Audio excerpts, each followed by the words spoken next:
The overall goal of this procedure is to use the comet assay for indirect measurement of oxidative stress. This is accomplished by first isolating leukocytes from human blood samples. The second step is to mix the cells with low-melting agarose and immobilize the cells on slides. Next, the cells are lysed for 2 hours, followed by electrophoresis. After staining the slides with ethidium bromide, the DNA is visualized by fluorescence microscopy. Ultimately, DNA breaks are quantified by software analysis of the fluorescence microscopy data.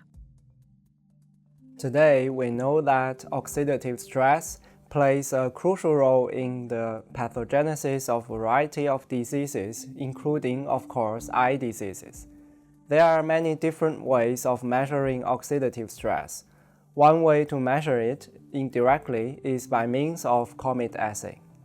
The main advantage of this technique over existing methods is that it is a simple, low-cost, and reliable technique with which we can indirectly measure oxidative stress.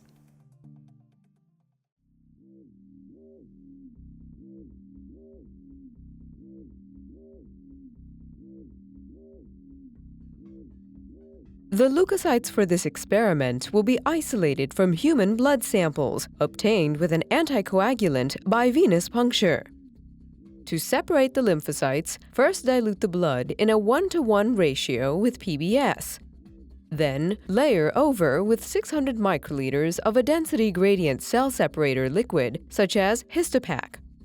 Centrifuge at 1800 G for 20 minutes at 4 degrees Celsius.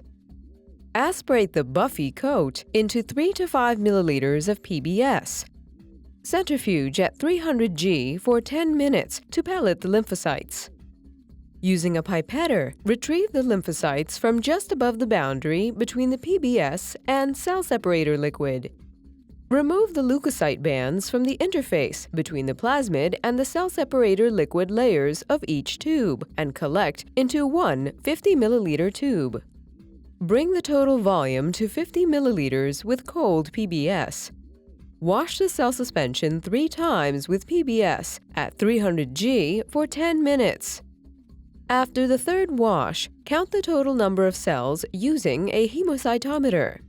Suspend the cells in PBS and aliquot into microcentrifuge tubes at 10 million cells per tube. Pipette 0.4 milliliters of cells into a 1.5 milliliter disposable plastic tube.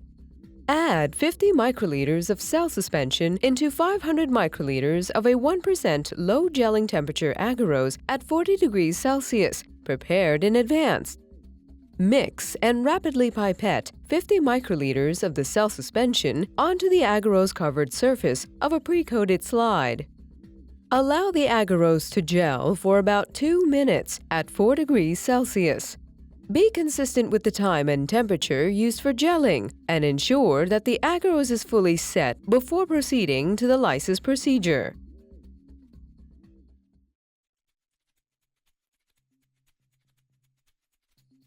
Once the agarose is fully set, submerge the slides in a lysing solution at 4 degrees Celsius for at least 2 hours. Next, gently remove the slides from the lysing solution. Place the slides side by side on a horizontal gel box near one end, sliding them as close together as possible. Fill the buffer reservoirs with freshly made electrophoresis buffer of pH greater than 13.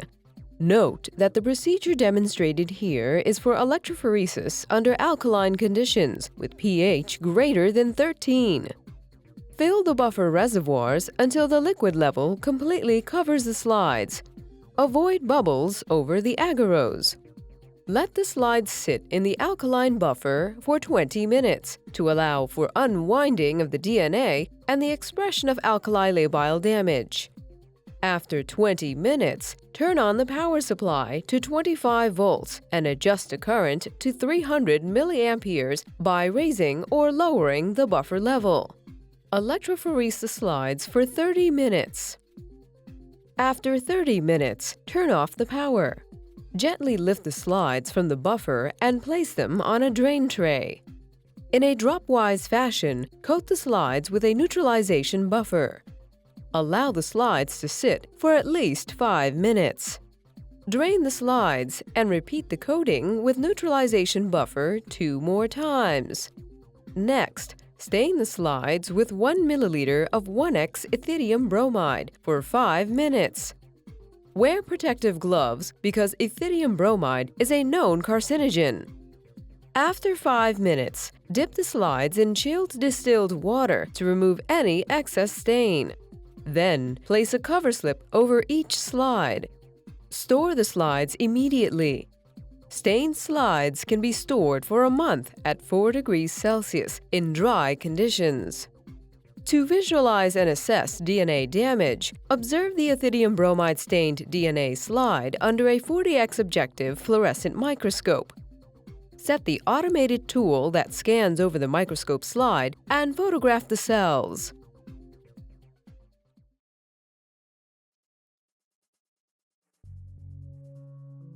In the comet assay, DNA damage was assessed quantitatively in cells by measuring the length of DNA migration and the percentage of migrated DNA. The black arrowhead indicates a typical comet with a bright head and tail. The head is composed of intact, undamaged DNA, and the tail is composed of smaller damaged DNA fragments. Although the comet assay renders reproducible results, it can be influenced by a variety of factors, such as whether the assay is performed on freshly prepared leukocytes. In this graph, tail moment is defined as the product of the tail length and the tail DNA percentage of the total DNA. Group 2 leukocytes that were cryopreserved prior to lysis and electrophoresis show significantly higher single-stranded DNA breaks than freshly prepared Group 1 leukocytes. This assay can also be used to indirectly assess systemic oxidative stress. Here, olive moment represents the product of the percentage of total DNA in the tail and the distance between the centers of the massive head and tail regions. Results from age and sex-matched smokers and healthy subjects reveal that smoking half a pack of cigarettes daily more than doubles the number of single-stranded DNA breaks in the circulating leukocytes.